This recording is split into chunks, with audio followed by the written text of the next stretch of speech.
He had fallen in love with me when the plan was to find a nice Tswana girl. A white girl, there's gonna be drama. I was forcefully introduced to Wandi's family. This was not my best moment, okay? Wandi was the lead actor, and I would say that's how we met. But it was a bit interesting in the sense that he fancied me straight away. I thought you were hot. I liked you. I thought you were pretty. We were just chatting to each other, and he was playing with like a shambok. And he was talking to me, and he was wobbling the shambok. And then he looked at me, and he's like, "Oh, I forgot what I was saying. You distracted me." I had practiced that line for months.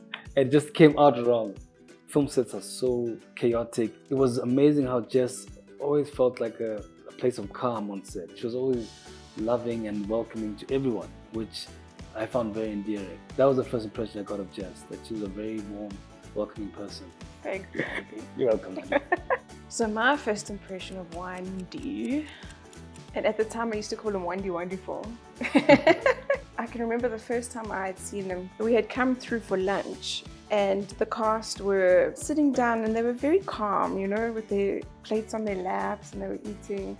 And Wandi was jumping, talking about something. I just remember this like energized bunny. I think in hindsight, that's nice, that's cute. It's the opposite to me, because I'm very like, and Wandi's like jumps and acting. I think that just appealed to me, and I was accurate because that's exactly what he's like even now.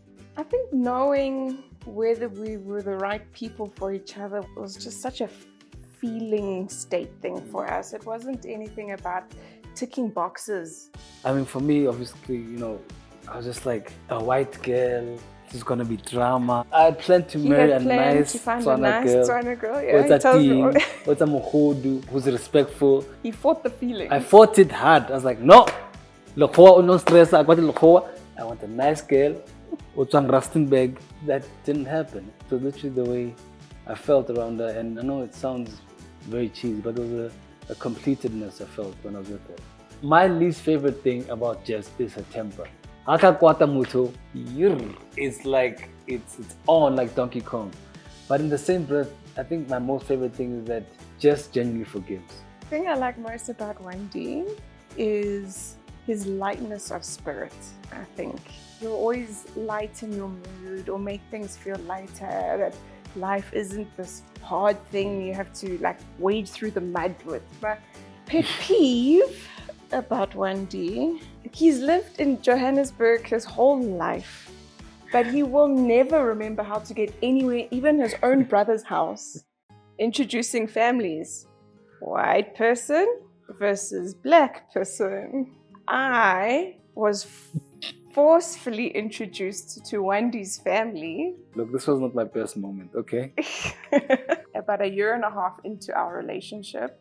Not out of his own choice, but because he decided to land up in ICU in a coma. I had to introduce myself to Wandi's family. Oh, my name's Jess. It's so nice to meet you. And they're like, who are you? Okay, that was not the best timing. I agree, I accept. The delaying of introducing Jess did a bit of a thing to do with the fact that she was white. He was still fighting the vibe of the sense that he was struggling to accept that he had fallen in love with me when the plan was to find a nice Tswana girl. So even himself, he was still trying to accept, let alone introduce me to the family. But I was in love. Much later on, I think we were already married. She said, you know, how Jess was able to be strong in that moment just sort of sealed it for my mother and my aunts. They were just like, if this girl can enter this kind of a context with, and you know, we're black families, we're Rebanga, and she was able to be strong in that context, they were just like, it's amazing. And the first time my mom met Wandi, it was about 3 months into our relationship or so. He came. Anyway, we spoke for a bit, but it's already late. He falls asleep in my bed. I go to the lounge to sleep on the couch. This has all happened while my parents are sleeping. So she wakes up in the morning and opens my room, and she sees the black guy in her daughter's bed. No daughter to be seen. It was a very confusing moment for her. The majority of my family has been accepting of Wandi. We have had some issues with family members who have struggled to accept because now it's 14 years later. And unfortunately, those relationships haven't necessarily been mended. And I don't think I'm divorcing you anytime soon. I hope not. My friends kind of knew me in the sense that I've always been one of those people who I see you for you. No matter your culture, your color. When I told them, I'm dating a black guy, they're like, yeah, it's not a huge shock. We got married in 2013, the 6th and 7th of July. The 6th was our white wedding, and the 7th was the Tswana side.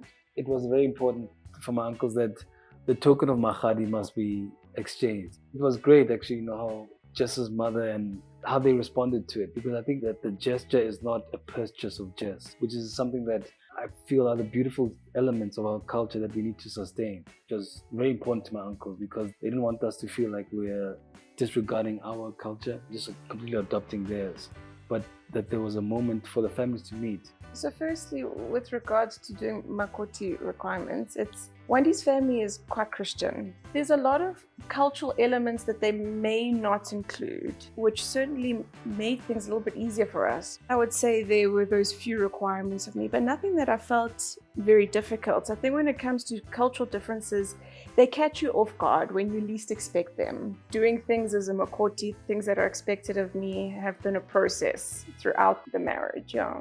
We'll be going to more of a traditional type get-together for a specific reason with the families. And Wandi will feel as though like I have to put a duk on. And sometimes I'll be fine with putting a duk on, but sometimes I just want to be Jess and not put a duk on. It's not about just simply wearing a duk.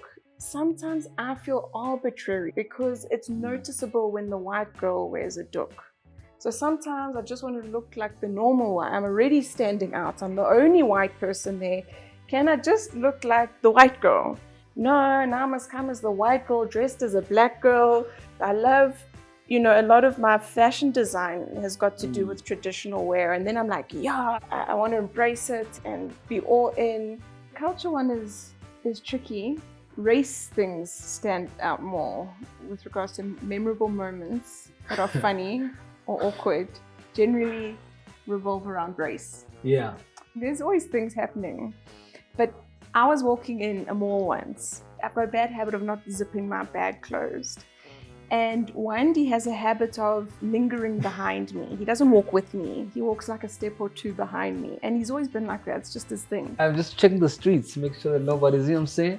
I was walking and he was doing his lingering thing. And a lady came up to me and she's like, I think you should just close your bag because, I think challenges we've had to overcome in our marriage is much like anyone else's marriage in the sense that life throws a lot of stuff at you and somehow you need to make it work together. And I think these days people are way too prone to just thinking it's too hard and giving up. That's just not the case. You've got to stick it out together. You've got to get through that hump together. I know a challenge that I'm going to have is just making our children proud of the fact that they're biracial.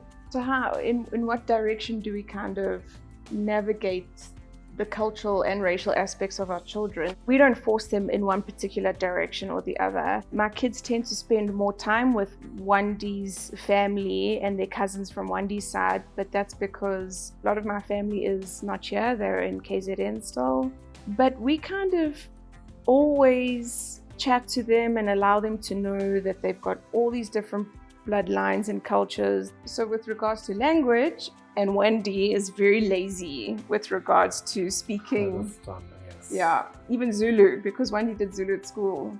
And my daughter's now doing Zulu at school. And she's good though. And he's still very lazy with speaking to her. It really is just as right. There's a level of, I feel like as black parents, we have to try and almost reinforce it. It's something that I am trying to push, that they speak more Tswana, which they're doing a lot with their cousins actually, which is quite sweet to see. I think oftentimes when they run into situations where they are questioned about what are they, it's mainly happened amongst other children which for me is okay. Kids are ignorant. My son has often been asked if he's adopted. Kids will even come up to me and say, is this your daughter? How does she look like that? And I said, well, this is the dad. And then they're like, oh, okay. Being in the public eye, I think, with both of us can have its challenges. We are in the public space and we lend ourselves to public scrutiny. Advice for interracial couples. I think for me, you need to take everyone that comes with your partner as they come and in your own stride, in the sense that put individuals in their own little silos and deal with that individual as that individual needs to be dealt with. So you're not going to be dealing with Wandi's family because they're Tswana and Xhosa, and therefore you'll deal with all of them as if they're Xhosas, and just hold strong to each other. As long as you have each other and you're very certain of each other. I wouldn't suggest being in an interracial relationship when things are uncertain or you're on rocky ground. You need to be quite bonded and steadfast with each other. I think advice I would have for interracial couples is that you really need to really believe it. It can't be for the gram or for TikTok or trying to be relevant. You need to genuinely be in love with this person, and not to sound like a doomsday prophet, but you need to do that because it's not an easy road. You are out there for public scrutiny, and often you forget, you'll be somewhere and you're holding a hand and you'll get a look or whatever, and you can't react to everything.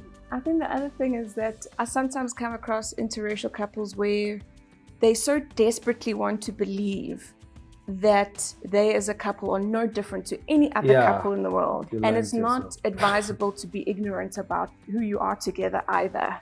You need to be realistic so that you can approach things realistically. That is a great point.